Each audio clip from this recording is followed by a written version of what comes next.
Sir, Jaganmohan Reddy హయాంలో తిరుపతిలో కల్తీ జరిగిందని సిట్ నిర్ధారణ చేసి దాని మీద మీ అభిప్రాయం? అంటే కల్తీ జరిగిందని మీకు అది రిపోర్టులతో సహా విత్ ఎవిడెన్స్ తో సహా వాళ్ళు నిరూపించారు. కల్తీ జరగలేదు ఇదని కొంచెం వైసీపీలు మాట్లాడుతున్నారు. దాని మీద మీరేమంటారు? అంటే వాళ్ళ పార్టీ వాళ్ళని వాళ్ళు సేఫ్ లో ఉంచుకుందామని చూస్తారు. ఎప్పుడైనా సరే దొంగతనం చేశారని ఒప్పుకోడు కదా.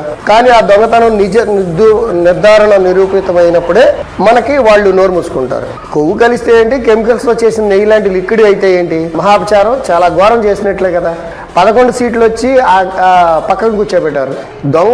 దొంగతనం చేసి దొంగతనం నేను చేశానని ఒప్పుకుంటాడా? ఏ దొంగ ఒప్పుకోడు. వీళ్ళు కూడా అల్లింతే అల్లిబిల్లి చేసి మసిబూసి మారేడుకాయ రాసి దాన్ని అబద్ధం చేద్దామని చూస్తున్నారు. కానీ ప్రజలు దాన్ని గమనిస్తున్నారు. ఖచ్చితంగా దాన్ని తప్పు అని అందరూ కూడా విశ్లేషిస్తున్నారు.